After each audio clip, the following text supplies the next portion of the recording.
Hi, in this video I'm going to show you how to zigzag stitch your tubes together for your 20 strip tote.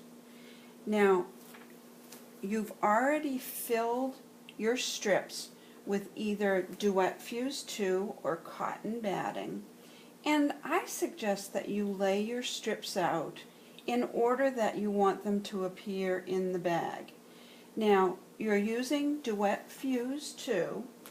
Now this comes, you can either purchase this on pre-cut rolls, or you can also purchase it in a yard package. So it comes available in two different types. This part of your bag, these are the center strips right here. These are going to be a lot sturdier than your batting filled strips. Your batting filled strips will be on the side of the bag as well as the upper part of the bag. So lay your strips out. Now I pin my strips to a foam core board. It's about a 1/2 inch, and I just use the flower pins in the order that I want them to appear in the bag. So these strips right here will be in the center of the bag. They're the sturdier strips with the Duet Fuse. These strips are going to be on the side. And these strips right up here are going to be on the top of the bag.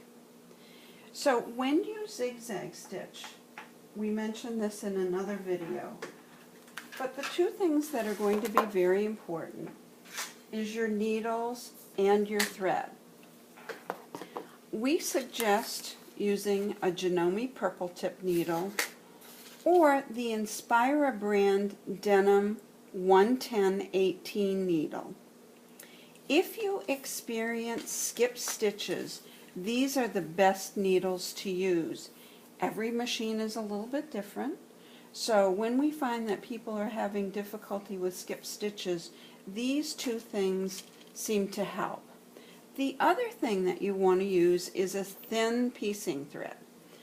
This is 50 weight Aurifil, and this right here is Superior Thread So Fine. It's a 50 weight thread also, and that's good for bags because it is a polyester.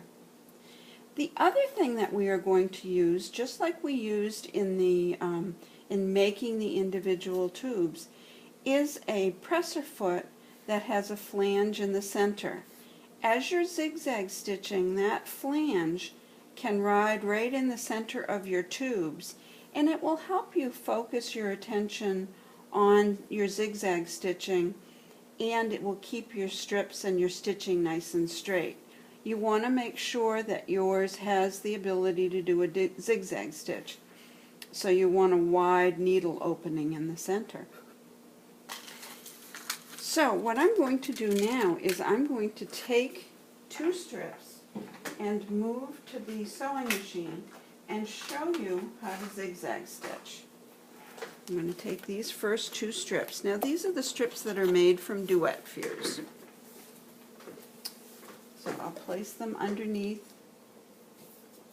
Now I am using a walking foot on this machine, but it has the flange right here in the center.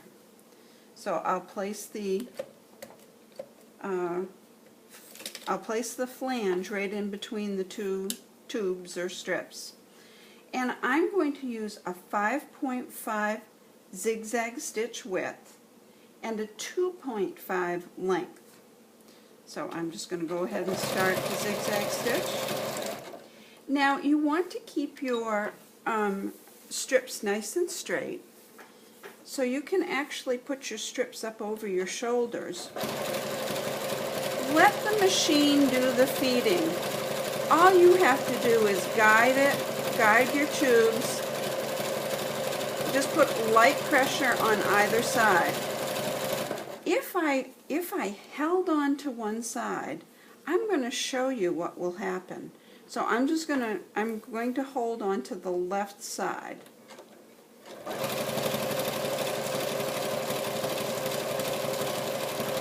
Now I'm not holding very strongly, But I think you can see how it's curving when I pull on one side. So as you're zigzag stitching, just put a little pressure on either side just to guide it, keep it nice and straight. In a minute, I'll show you how to straighten out that curve if you find you've got curves in your tubes.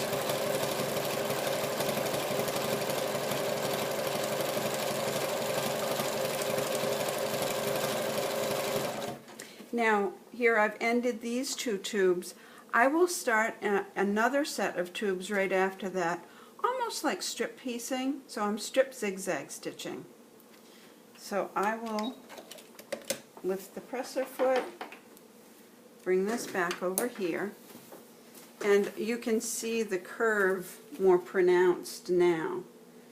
To straighten out that curve, all you have to do is pull it in the opposite direction of the curve and it will straighten right out. So I would do that with all of your strips before you do the next step. Now I am zigzag stitching two tubes together. Notice how when I've laid out my tubes, I've laid them out so that the seam side of the tubes are facing in each pair. So seam sides are facing here, seam sides are facing here, seam sides are facing here, all the way through, even on the upper part. That actually helps to keep your seams, your tubes a little bit straighter when you're zigzag stitching. So you'll zigzag stitch all of your pairs together, like I have done here. Zigzag stitch pairs together, pairs together, pairs together. I've already zigzag stitched some of these over here. Zigzag stitch all of your pairs together, and then you're going to zigzag sets of 4 together all the way through the bag. Now I've kept these separate to talk about them, but you'll be zigzag stitching all of these pieces together. Then you're going to zigzag stitch your cover pieces together. And here's another strip where I've zigzag stitched and I've got a fairly pronounced curve in it. So I'm just going to pull in the opposite direction of that curve to straighten it out. So I'm going to pull it up. The curve was down. Don't over straighten it because then you'll have a curve in the other direction, but just pull in the opposite direction of that curve and you'll straighten it right out. So do the lower part of your bag, zigzag stitch all your strips together, and then zigzag stitch all the strips together for the upper portion of your bag. Now I'm going to move this out of the way, place it over on the other side of my table.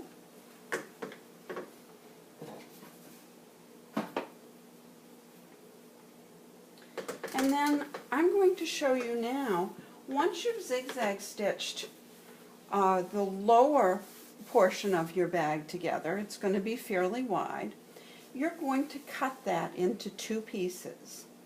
To create the mirror image, you're simply going to take one piece and put it together with the second piece.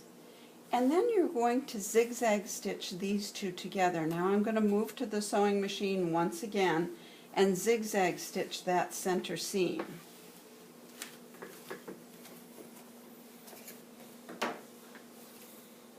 So this is wider.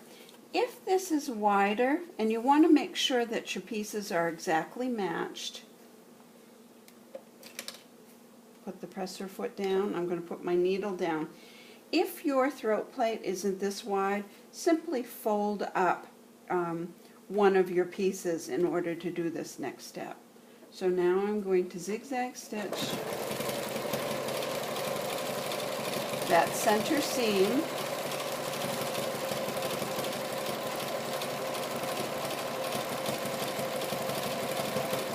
Now when I get to the bottom, I want this bottom edge to exactly match. So I'm just going to hold it together like that.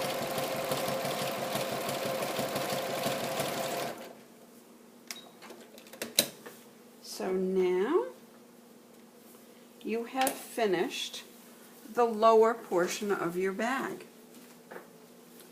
You're going to bind with a 2.5-inch binding each raw edge of this bag body. Just simply sew the binding to the outside, flip it to the inside, and hand sew it. Now that you've got your lower bag body done, what you're going to do is, this is the upper portion of the bag.